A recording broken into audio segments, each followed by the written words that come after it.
মানুষের জীবনে তিনটি গুণ অত্যন্ত প্রয়োজনীয়: শ্রদ্ধা,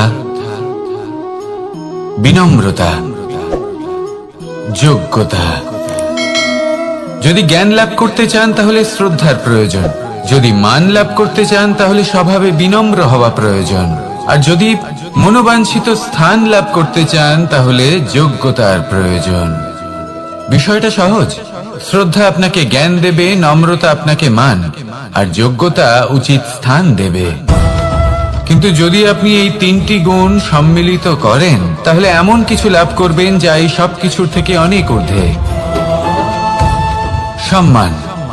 আর এ হলো সেই সম্মান যা প্রত্যেক মানুষের নিজের জীবনে লাভ করতে চেষ্টা করা উচিত, কারণ এই হলো সেই সম্মান যার কারণে আপনি চলে যাওয়ার পরেও এই সংসার আপনাকে ভালোবাসবে আর মনে রাখবে।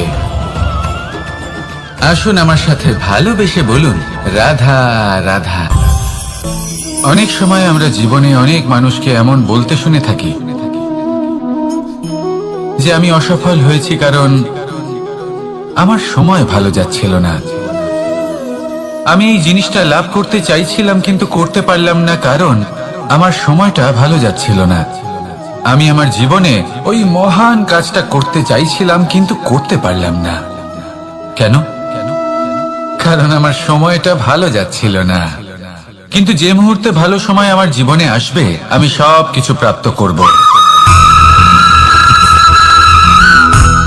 এমন প্রায় প্রত্যেকেই বলেন। আসুন একটা কথা বোঝা যাক। একজন মালিকে দেখুন, সে প্রত্যেক দিন গাছের সেবা করে, তাকে জল দেয়, তার যত্ন আত্তি করে। কেন? প্রত্যেক দিন সেই গাছ ফল দেয় না। সঠিক সময় এলে তবেই সেই গাছ ফল দেয়, কিন্তু প্রত্যেক দিন মালি তার সেবা করে, তাকে যত্ন করে। শুধুমাত্র তখন করে না যখন সেই গাছ ফল দিতে সক্ষম। আর যদি মালি গাছের যত্ন প্রতিদিন না করে তাহলে হয়তো সেই গাছ ফল দিতেই পারবে না। এটাই হলো আমাদের জন্য একটা শিক্ষা। যখন সময় আমাদের জন্য অপেক্ষা করে না তখন আপনি সময়ের জন্য কেন অপেক্ষা করছেন? ভালো সময়ের জন্য অপেক্ষা করবেন না। ভালো এবং শুভ কর্ম দ্বারা ভালো সময়কে নিজের কাছে টেনে আনুন। নিরন্তর কর্ম করুন, পরিশ্রম করতে থাকুন, শুভ সময় আপনা থেকেই আপনার কাছে আসবে। আসুন আমার সাথে ভালোবেসে বলুন, রাধা রাধা। মানুষের এই সংসারে জীবনযাপন করার জন্য কিছু জিনিসের প্রয়োজন পড়ে।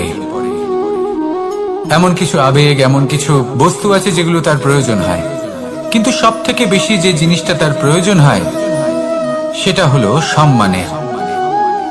আমাদের ভালো লাগে যখন কেউ আমাদের সম্মান করে। আমরা কাউকে সম্মান করলে তারও সেটা ভালো লাগে।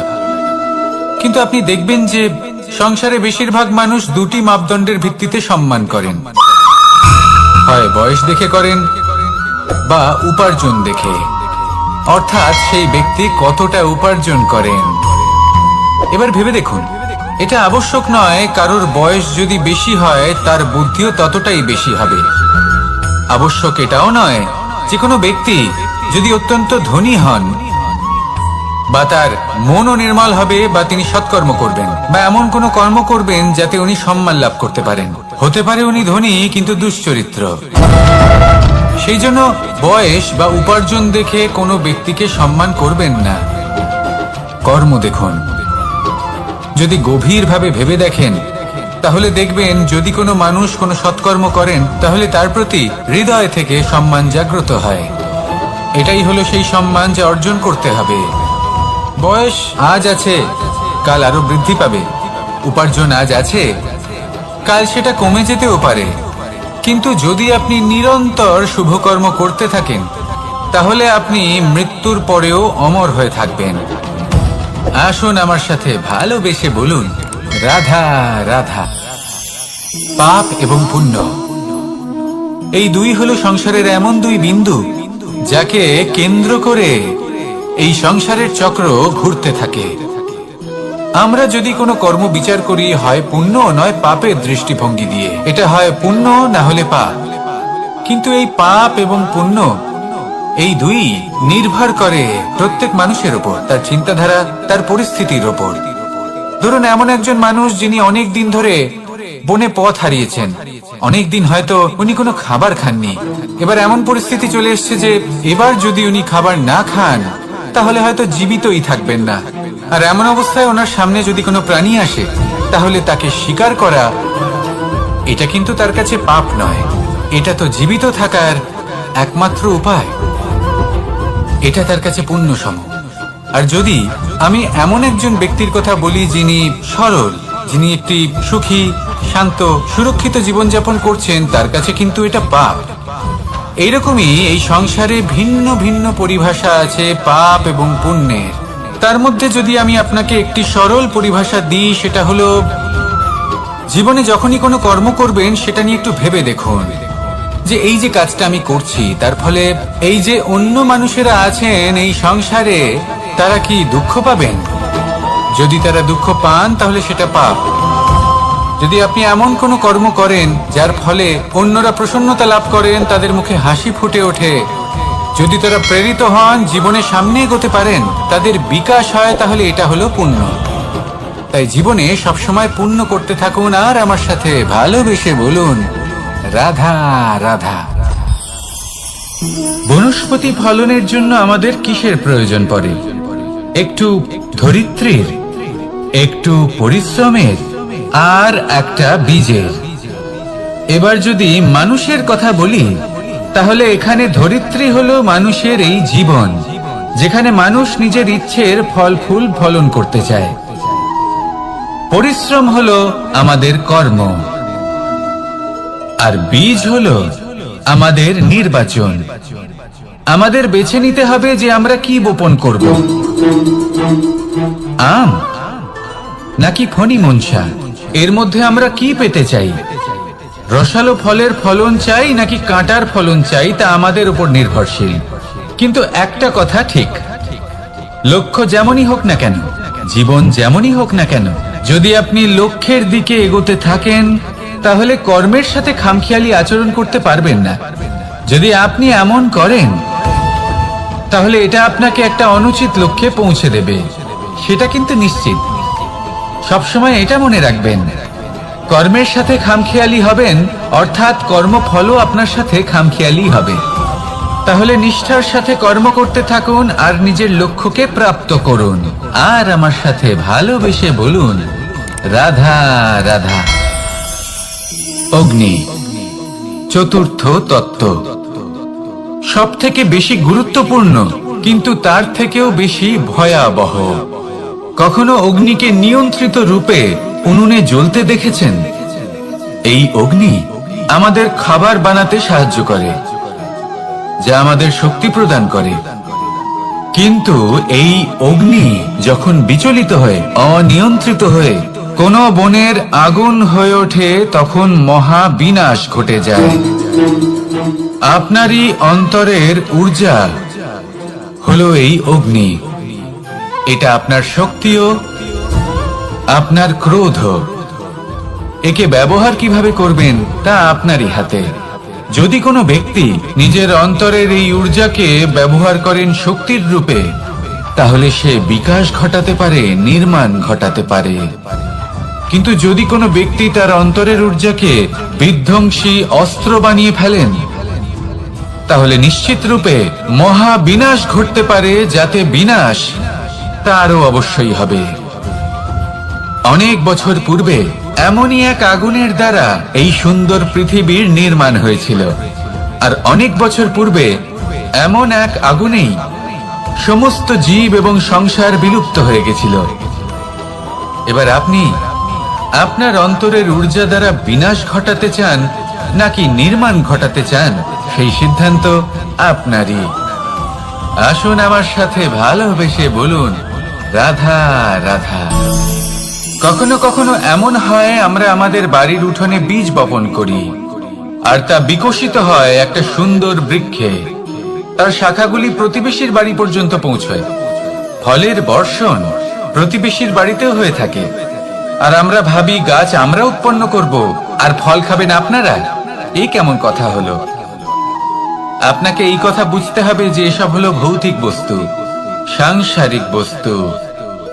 কখনো নিজের বাড়ির বাগানে ভালোবাসার গাছ বপন করে দেখুন। তার শাখাও প্রতিবেশীর বাড়ি পর্যন্ত পৌঁছবে, ফলের বর্ষণ সেখানেও হবে। কিন্তু সেই ফল চাইতে আপনাকে যেতে হবে না, সেই ফল দ্বিগুণ মাত্রায় আবার আপনার কাছেই ফিরে আসবে। তাই নিজের বাড়িতে আর নিজের মনে ভালোবাসার গাছ উৎপন্ন করুন। এই জীবন প্রসন্ন হয়ে বলবে, রাধা রাধা। অ দিয়ে অন্ত, আ দিয়ে আরম্ভ, এই দুইয়েরই রাশি সমান। যদি আপনি মন দিয়ে দেখেন তবে দেখবেন এদের সম্পর্ক খুবই নিবিড়। কিভাবে? যখন কোনো কিছু শুরু হয় এটা নিশ্চিত হয়ে যায় যে তা সমাপ্তও হবে। আরম্ভই যদি না হয় তা সমাপ্তও হবে না। যা আরম্ভ হয়েছে তার সমাপ্তি হলো অবশ্যম্ভাবী। এটাই হলো প্রকৃতির নিয়ম, একে এড়ানো যায় না। এবার এই কথা আমরা সকলে জানি। এবার মানুষ কি ভাবে যে সমাপ্তির পরে কি হতে পারে, এর উত্তর তাদের কাছে নেই। তাদের উচিত অন্য কোনো বিষয় ভাবা যা বেশি গুরুত্বপূর্ণ। এবার মানুষ এটা জানে না যে মৃত্যুর পরে কি হতে পারে, কিন্তু এই কথা অবশ্যই জানে যে জন্ম থেকে মৃত্যু পর্যন্ত এই সময়, যাকে আমরা জীবন বলে থাকি, এই সময় আমরা কর্ম করতে পারি। এই কথা তো আমরা জানি। তাহলে এমন কি কর্ম করা যেতে পারে যা আমাদের সমাপ্তির পরও আমাদের প্রাসঙ্গিক করে রাখতে পারে, এই বিষয়ে ভাবা উচিত। যে জন্মগ্রহণ করেছে তার মৃত্যু হবেই, এটা সাধারণ বিষয়। কিন্তু ইতিহাস আজও সেই সকল মানুষজনকে স্মরণ করেন যাদের এই সংসার তাদের মৃত্যু নয়, বরং তাদের জীবনকালে যে কর্ম তারা করেছেন তার দ্বারা মনে রাখেন। সেই কর্মের কারণে এই সংসারে তাদের নাম, তাদের কর্ম, তাদের ব্যক্তিত্ব, তাদের কীর্তি অমর হয়ে থাকে এবং থাকবে। আপনার কাছে এতটা সময় নেই যতটা আপনার মনে হচ্ছে আপনার কাছে আছে। সেই জন্য যত শীঘ্র সম্ভব শ্রেষ্ঠ কর্ম করুন, যতটা পারবেন ততটা অধিক সুকর্ম করুন। এই সংসারে নিজেকে অমর করে তুলুন আপনার মৃত্যুর পরেও। আর আমার সাথে ভালোবেসে বলুন, রাধা রাধা। ওমা, এ কি? আমি কখন থেকে এখানে অপেক্ষা করছি, হাত পেতে দাঁড়িয়ে রয়েছি যাতে একটা ফল আমার হাতে এসে পড়ে এবং সেটা আমি খেতে পারি। কখন থেকে অপেক্ষা করছি, কিন্তু সেটা হচ্ছেই না। এবার আপনি বলবেন যে এসব কি বলছি, এ কি অদ্ভুত কথা বলছি। যদি ফল খেতে হয় তাহলে আমাকে বৃক্ষে চড়তে হবে, ফলের কাছে পৌঁছতে হবে, তবেই তো ফল পাবো। এবার এটা অত্যন্ত সহজ ব্যাপার, কিন্তু এই বিষয়টা আপনি নিজের জীবনের প্রসঙ্গে ভেবে দেখুন। লক্ষ্য কোথায় আছে আপনি জানেন, সেই লক্ষ্যে পৌঁছানোর পথ কি সেটাও আপনি জানেন, সেই পথে চলার ক্ষমতাও আপনার রয়েছে, কিন্তু তাও আপনি নিজের লক্ষ্য লাভ করতে পারছেন না। কেন? কারণ আপনি অপেক্ষা করছেন যে লক্ষ্য আপনার সামনে চলে আসবে, কিন্তু তা হয় না। লক্ষ্য সে যাই হোক না কেন, ধন হোক, প্রেম হোক, কোনো সম্মান হোক বা মোক্ষ হোক, যদি আপনি তার দিকে অগ্রসর না হন তাহলে ফল প্রাপ্তি অসম্ভব ব্যাপার, তা কোনোদিনই হবে না। সেই জন্য আপনার চোখের সামনে আপনি যদি নিজের লক্ষ্যকে দেখতে পান তাহলে উঠুন এবং সেই দিকে অগ্রসর হতে শুরু করুন। নিজের অন্তরের সকল অশুভ গুণ দূর করুন, অলসতা ত্যাগ করুন, অজ্ঞানতা ত্যাগ করে দিন এবং চলতে থাকুন। অবশ্যই মনোবাঞ্ছিত ফল লাভ করতে পারবেন। মনে রাখবেন, চলতে থাকলে তবেই লক্ষ্য প্রাপ্তি হবে। অপেক্ষার দ্বারা শুধুমাত্র মৃত্যু লাভ হবে। আসুন আমার সাথে ভালোবেসে বলুন, রাধা রাধা। পাখি কখন জন্ম নেয়, কখন উড়তে শেখে, কখন বাসা বানাতে শেখে, কখন নিজের মৃত্যু লাভ করে, এসব আমাদের মধ্যে কেউ জানি না। কিন্তু পাখি একটা কথা খুব ভালো করে জানে, যে এই সংসারেও যা কিছুই করুক না কেন, এই সংসারের ওকে নিয়ে কিচ্ছু যায় আসে না। এবার আমরা কি করি? কোনো কাজ করার আগে আমরা এটা ভাবি যে এই সংসার যদি আমাকে দেখে ফেলে তাহলে কে জানে এই সংসার কি ভাববে, আমার প্রতিচ্ছবি কেমন তৈরি হবে কে জানে, কে জানে কি হবে আদি ইত্যাদি। এই সব ভাবনায় আমরা মগ্ন হয়ে যাই। কিছুটা এমন ভাবে মগ্ন হই যে বর্তমানের কর্মের এই জীবনের যাত্রাপথে সেই সময়ের আনন্দ উপভোগ করতে ভুলে যাই। এবার দেখুন একটা পাখি কি করে, ওর কর্ম হলো গান গেয়ে চলা। ওই পাখি গেয়ে চলে। কেউ ওর গান শুনুক বা না শুনুক, কেউ আদৌ শুনছে কিনা সেই বিষয়টা নিয়ে সেই পাখির কিছুই যায় আসে না। সেই পাখি নিজের কর্ম করতে থাকে। হয়তো সেই জন্যই আপনি কখনো কোনো পাখিকে কাঁদতে দেখবেন না। এরকমই আপনাকে নিজেকে গড়ে তুলতে হবে। প্রথমে নিজেকে জিজ্ঞেস করুন, এই যে কর্ম আমি করতে চলেছি সেটা কি উচিত? যদি আপনার মনে হয় সেটা উচিত, তাহলে সেটা প্রমাণ করুন। এটা ভাববেন না যে এই সংসার কি ভাববে। আসুন আর আমার সাথে ভালোবেসে বলুন, রাধা।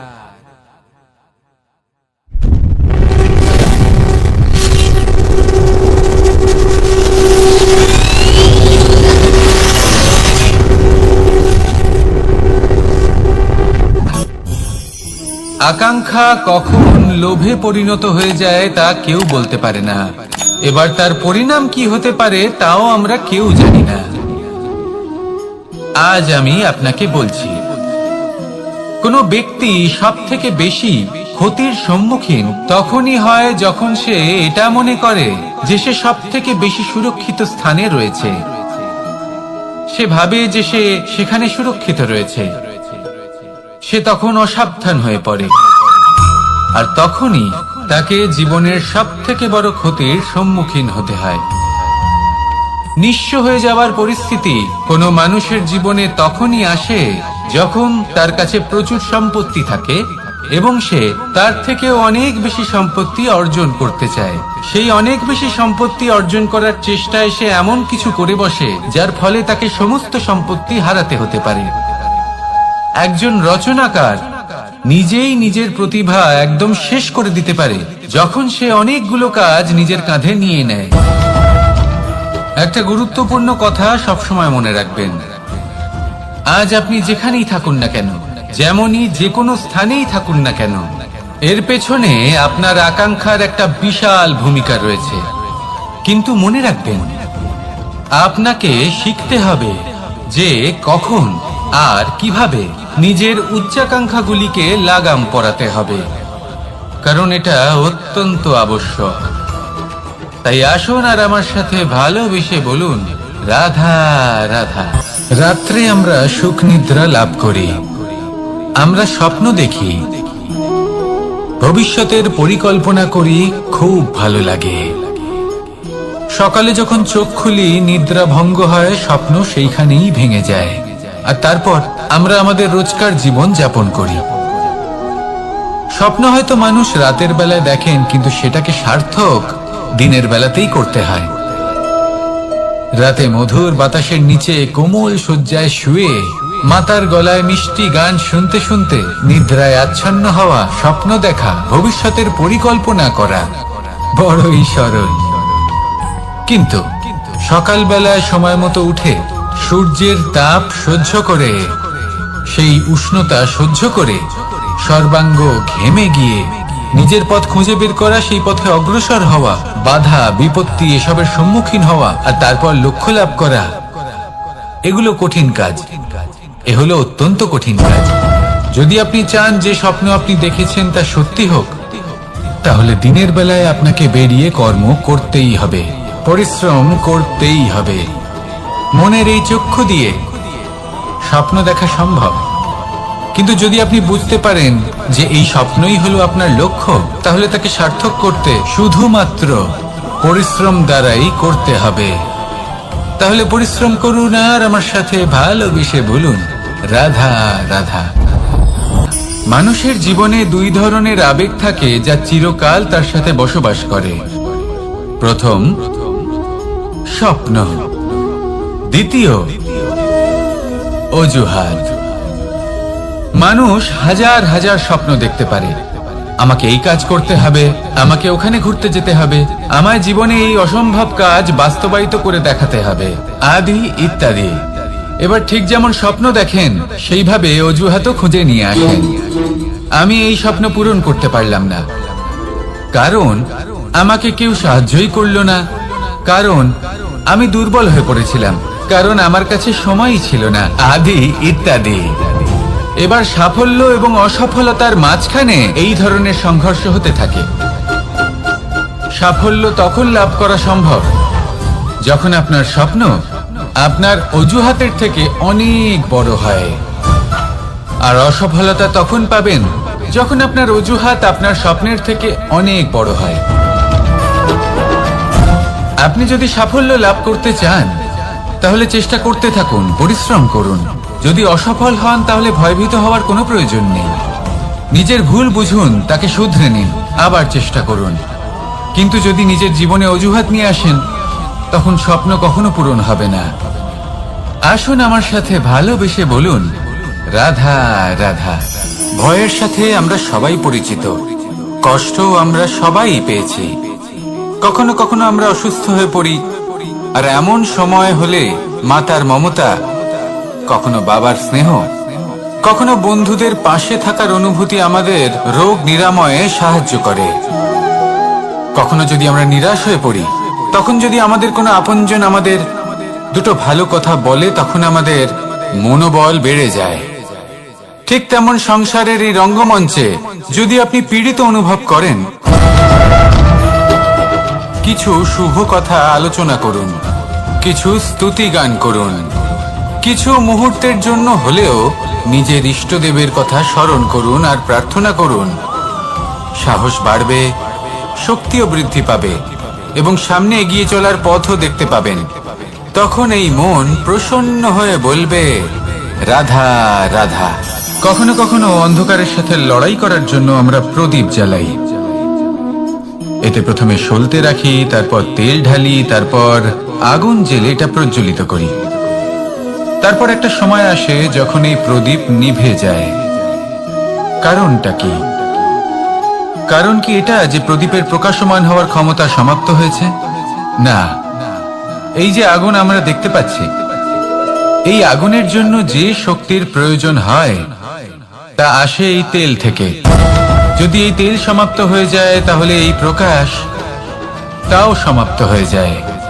আর আমাদের জীবনে এই তেল হলো আমাদের কর্ম, আর এই আগুন আর এর দ্বারা উৎপন্ন হওয়া প্রকাশ আমাদের ভাগ্য।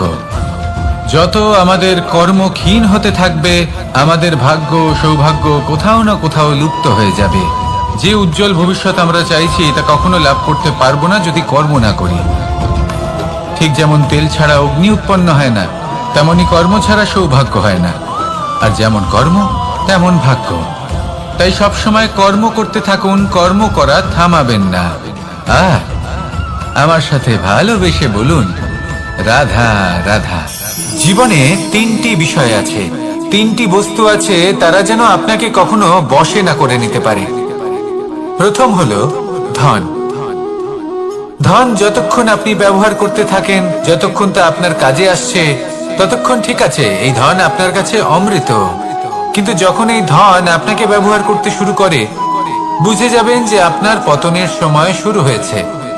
দ্বিতীয় বিষয়, ফেলে আসা অতীত। যাই করুন, আপনি অতীত পাল্টাতে পারবেন না, আর এই সত্যিটা আপনিও জানেন। কিন্তু তাও এর বশবর্তী আমরা হয়ে পড়ি। আর যখন তাই হয়, তখন এই সংসারে আমরা যেখানেই যাই না কেন, যত বড়ই সুখ লাভ করি না কেন, সেই সব আমাদের কাছে তিক্ত বলে মনে হয়। তৃতীয় বিষয়, আপনার আশেপাশের মানুষ ভিন্ন ভিন্ন ধরনের মানুষ হয়, যাদের চিন্তা ভাবনা এবং দৃষ্টিভঙ্গি ভিন্ন ভিন্ন প্রকারের। যদি এদের বশবর্তী আপনি হয়ে পড়েন, তাহলে কেউ বলবে এটা করো, এটা ভালো। কেউ বলবে এটা করো না, ওটা করো, ওটা ভালো কাজ। কেউ বলবে এই দুটোই করো না, অন্য কিছু করো। এই কথাগুলিতে আপনি এতটাই জড়িয়ে পড়বেন যে আপনি লক্ষ্যভ্রষ্ট হয়ে পড়বেন।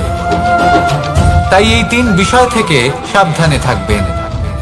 যদি কোনো কিছু বশ করতে হয়, তাহলে আপনাকে বশ করতে হবে আপনার আজকে, নিজের বর্তমানকে।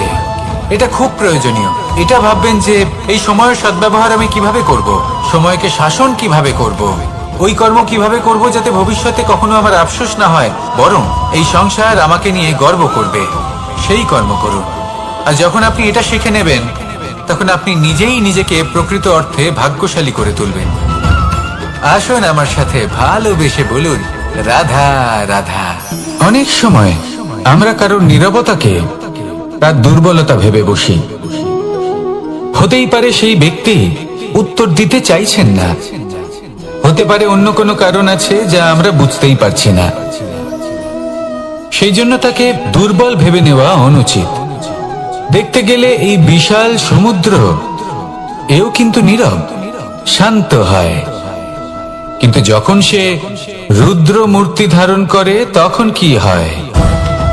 সমগ্র সংসারকে বিনাশের পথে নিয়ে যায় এই সমুদ্র, প্রলয় সৃষ্টি করে। সেই জন্য কারোর সহ্য শক্তিকে দুর্বলতা বলে মনে করবেন না, কারণ যদি এই নীরবতা নিজেকে ভেঙে বেরিয়ে আসে তাহলে তা বিনাশের সমস্ত সীমা পার করে যেতে পারে। তাই এই নীরবতাকে সবসময় বুঝুন, সবসময় একে সম্মান করতে শিখুন, আর আমার সাথে ভালোবেসে বলুন রাধা রাধা। কখনো কোনো চাতক পাখিকে দেখেছেন? কথায় আছে যে বছরে মাত্র একবার সে তার তৃষ্ণা মিটিয়ে থাকে, আর তাও আকাশে ভেসে থাকা মেঘের দ্বারা ঘটানো বৃষ্টির জলের ফোঁটা থেকে।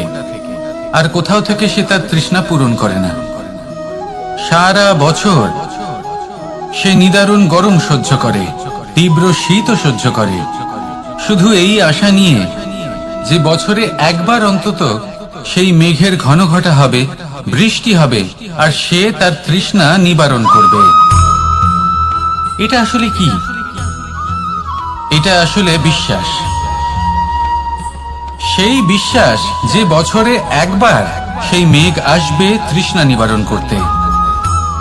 যেমন দেখুন, একটা সূর্যমুখী ফুল সারা রাত অন্ধকারের সাথে যুদ্ধ করে, কারণ তার বিশ্বাস যে ভোরবেলায় সূর্য তাকে অবশ্যই দর্শন দেবেন। সেটাও বিশ্বাস ছিল যার উপর ভরসা করে মনু একটা নৌকা নিয়ে বেরিয়ে পড়েছিলেন এবং সমস্ত সৃষ্টিকে প্রলয়ের হাত থেকে বাঁচিয়েছিলেন। সেটাও ছিল ভালোবাসার প্রতি বিশ্বাস, যার উপর ভরসা করে বানর এবং ভাল্লুক সেনা নিয়ে শ্রীরাম আক্রমণ করেছিলেন সমস্ত বরদানপ্রাপ্ত অসুরগণ এবং রাক্ষসগণের লঙ্কায় এবং জয় লাভ করেছিলেন। এই বিশ্বাসই হলো এই বিশ্বের আশা। বিশ্বাস রাখুন যে আপনি হলেন সর্বশ্রেষ্ঠ এবং শুধুই নিজের কর্ম করতে থাকুন। এই বিশ্বাসের আশাই আপনাকে প্রতি মুহূর্তে বল প্রদান করবে। এ হলো আমার বিশ্বাস। আসুন আর আমার সাথে ভালোবেসে বলুন রাধা রাধা। যোগাসন। যোগাসনে আসন অত্যন্ত গুরুত্বপূর্ণ। এবার আমি বলবো সবথেকে শ্রেষ্ঠ আসন কোনটি। আশ্বাস। নিজেকে আশ্বস্ত করতে থাকুন যে আমি আছি, সব ঠিক হবে, যা হচ্ছে ভালোর জন্য হচ্ছে। এই আশ্বাস আপনাকে জীবনে এমন ধনাত্মক বিশ্বাস দেবে যে আপনি বড় বড় সমস্যার সমাধান করতে পারবেন। এবার যদি কথা বলি সব থেকে কঠিন সময়ের, তাহলে সেটা হলো বিচ্ছেদের। যা মা সীতাকে সহ্য করতে হয়েছে শ্রীরামের জন্য, রাধা কৃষ্ণকেও সহ্য করতে হয়েছে। যে ব্যক্তি বিচ্ছেদের সময় সঠিক পথে চলে এসেছে সে জীবনে অনেক শ্রেষ্ঠ স্থানে অবশ্যই পৌঁছতে পারবে। এবার যদি কথা বলি সব থেকে জরুরি এবং গুরুত্বপূর্ণ সময়ের, তাহলে সেটা হলো সংযোগ। সকলকে সাহায্য করতে থাকুন। আপনি অন্যদের সাহায্য করে তাদের যত আনন্দ দিতে পারবেন ততটাই আনন্দ আপনারও জীবনে অবশ্যই আসবে। আসুন আর আমার সাথে ভালোবেসে বলুন রাধা রাধা। সংসারে সকলে উঁচুতে উঠতে চায়, কেউ নত হতে চায় না। সবাই এটা মনে করে যে নত হওয়ার অর্থ হলো তাদের আত্মসম্মান এবং অহংবোধের বিরুদ্ধাচরণ করা। তাদের মনে হয় যে যদি আমরা নত হই সংসার আমাদের দুর্বল মনে করবে, তাদের শৌর্য এবং তাদের ব্যক্তিত্বের অপমান হবে। কিন্তু এটা কি সত্যি? প্রত্যেকবার নত হওয়ার অর্থ কি সম্মানহানি হওয়া? কখনোই নয়। আপনি নিজের জীবনকেই দেখে নিন। আপনার কোনো অমূল্য জিনিস যদি নিচে পড়ে যায় তাহলে তাকে কিভাবে তোলেন? সেই বস্তুকে তোলার জন্য আপনাকে নত হতেই হবে। আপনি বড়দের আশীর্বাদ কিভাবে লাভ করেন? আপনি নত হয়ে তবেই তাদের আশীর্বাদ লাভ করতে পারেন, তাই না? ভেবে দেখুন, আপনি একটা পথে হাঁটছেন, আপনি দেখতে চাইছেন যে আপনি সঠিক পথে হাঁটছেন কিনা, পায়ের নিচে কাঁটা পড়ে আছে কিনা। কিভাবে দেখবেন? আপনাকে সেই মাথা নত করেই দেখতে হবে। এর অর্থ কি? অর্থ খুব সহজ। প্রত্যেকবার নত হওয়া অনুচিত নয়, সেটা কোনোভাবেই সম্মানহানি নয়। পরিস্থিতি অনুসারে এবং যেখানে প্রয়োজন আপনি নত হতে শিখে গেলে আপনি অনেক কিছুই লাভ করতে পারবেন। জ্ঞান, মান, গুণ, বিশ্বাস। সেই জন্য প্রয়োজন এবং পরিস্থিতি অনুসারে নত হতে শিখুন, এতে অনুচিত কিছুই নেই। আত্মসম্মান থাকা অত্যন্ত প্রয়োজনীয়, কিন্তু তা যেন কখনো অহংকারে পরিণত না হয়। এই বিষয়ে অবশ্যই নজর রাখবেন এবং আমার সাথে ভালোবেসে বলবেন, রাধা রাধা।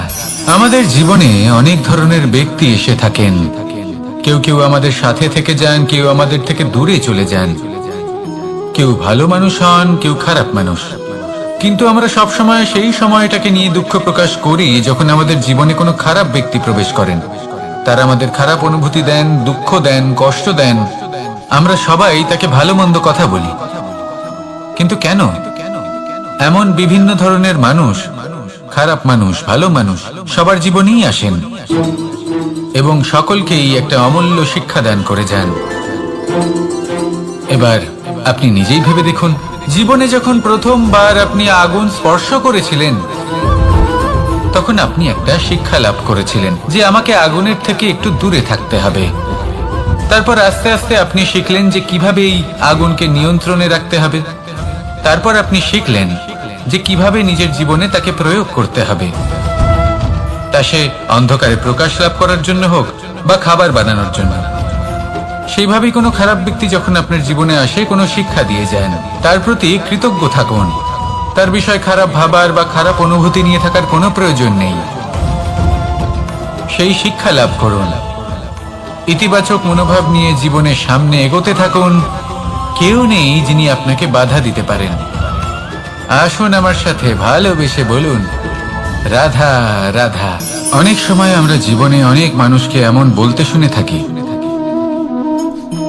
যে আমি অসফল হয়েছি কারণ আমার সময় ভালো যাচ্ছিল না। আমি এই জিনিসটা লাভ করতে চাইছিলাম কিন্তু করতে পারলাম না কারণ আমার সময়টা ভালো যাচ্ছিল না। আমি আমার জীবনে ওই মহান কাজটা করতে চাইছিলাম কিন্তু করতে পারলাম না। কেন? কারণ আমার সময়টা ভালো যাচ্ছিল না। কিন্তু যে মুহূর্তে ভালো সময় আমার জীবনে আসবে আমি সব কিছু প্রাপ্ত করব। এমন প্রায় প্রত্যেকেই বলেন। আসুন একটা কথা বোঝা যাক।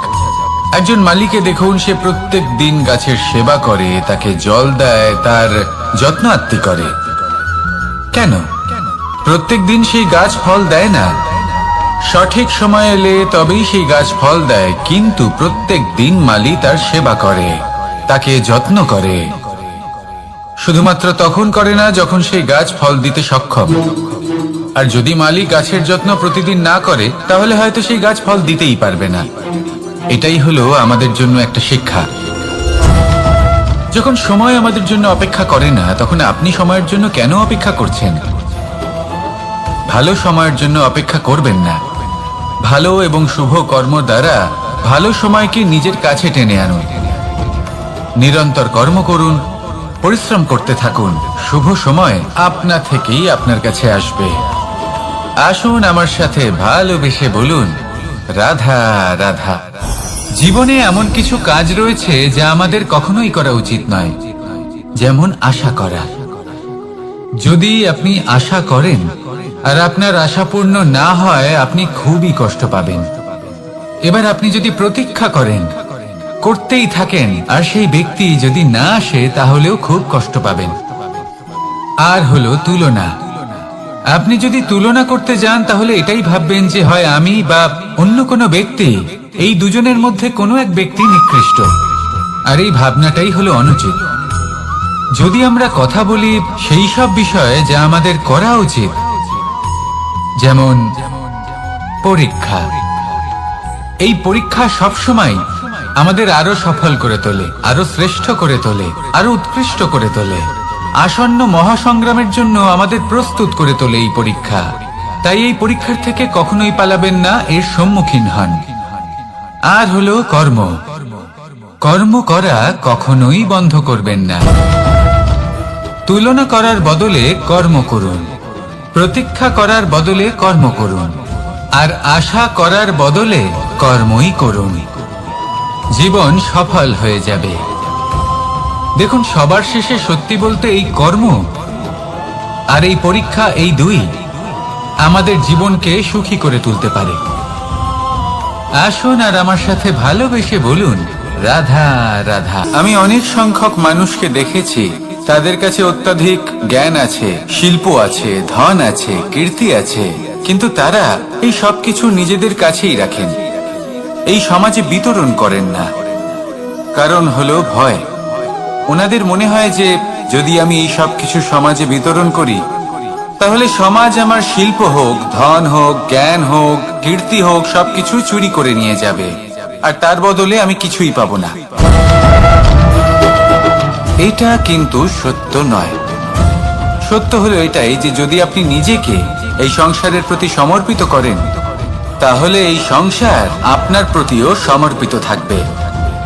আপনি শুধু ধন, জ্ঞান, কীর্তি, সম্মান পাবেন তাই নয়, বরং এই সমাজ আপনাকে নিজের চোখে হারাবে, মনের মধ্যে স্থান দেবে।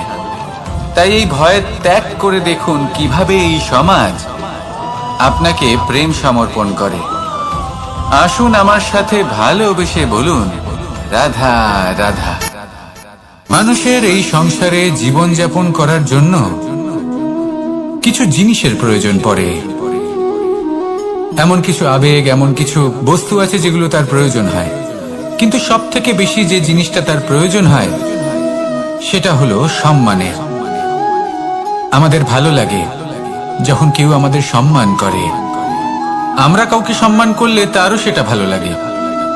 কিন্তু আপনি দেখবেন যে সংসারে বেশিরভাগ মানুষ দুটি মাপদণ্ডের ভিত্তিতে সম্মান করেন, হয় বয়স দেখে করেন বা উপার্জন দেখে, অর্থাৎ সেই ব্যক্তি কতটা উপার্জন করেন। এবার ভেবে দেখুন, এটা আবশ্যক নয় কারোর বয়স যদি বেশি হয় তার বুদ্ধিও ততটাই বেশি হবে। আবশ্যক এটাও নয় যে কোনো ব্যক্তি যদি অত্যন্ত ধনী হন বা তার মনও নির্মল হবে বা তিনি সৎকর্ম করবেন বা এমন কোনো কর্ম করবেন যাতে উনি সম্মান লাভ করতে পারেন। হতে পারে উনি ধনী কিন্তু দুশ্চরিত্র। সেই জন্য বয়স বা উপার্জন দেখে কোনো ব্যক্তিকে সম্মান করবেন না, কর্ম দেখুন।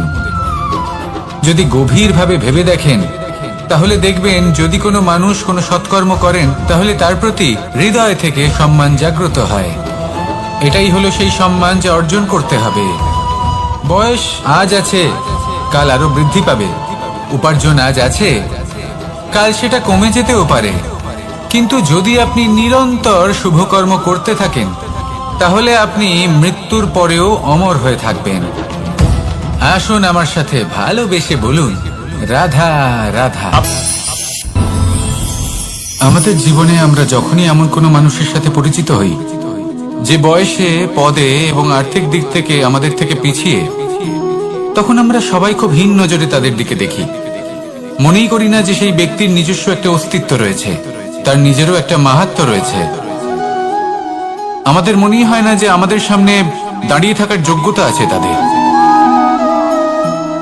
চলুন আপনাকে একটা প্রশ্ন করি, শূন্যের নিজস্ব মূল্য কোথায়? আপনি বলবেন কিছুই না। শূন্যের আবার নিজস্ব মূল্য কোথায়?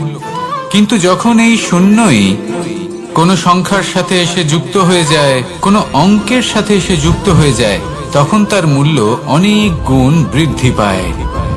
অর্থাৎ এই শূন্যের মূল্য অবশ্যই আছে। আর আমাদের জীবনেও এমন কিছু ব্যক্তি থাকেন, তাদের দেখে মনে হয় যে এদের কোনো মূল্যই নেই, কিন্তু যখন এই ব্যক্তি কারোর সাথে এসে জুড়ে যান তখন তার মূল্য সেই ব্যক্তির বৃদ্ধি ঘটায়। এই সংসারে এমন কোনো ব্যক্তি নেই যার কোনো মূল্য নেই। যদি আমরা ধনুকের কথা বলি তাহলে তার জন্য একটি দড়ির প্রয়োজন হয় যেটি প্রত্যঞ্চা হিসেবে ব্যবহৃত হয়। যদি এই প্রত্যঞ্চা না থাকে তাহলে ধনুকের কোনো মূল্যই থাকে না। যদি প্রত্যঞ্চা না থাকে তাহলে ধনুকের অস্তিত্ব অসম্পূর্ণ থেকে যায়। এই সংসারে যে কোনো ব্যক্তি হোক বা যে কোনো বস্তু হোক, প্রত্যেকের নিজস্ব একটি মূল্য আছে। তার সম্মান করুন, সামনে অগ্রসর হন।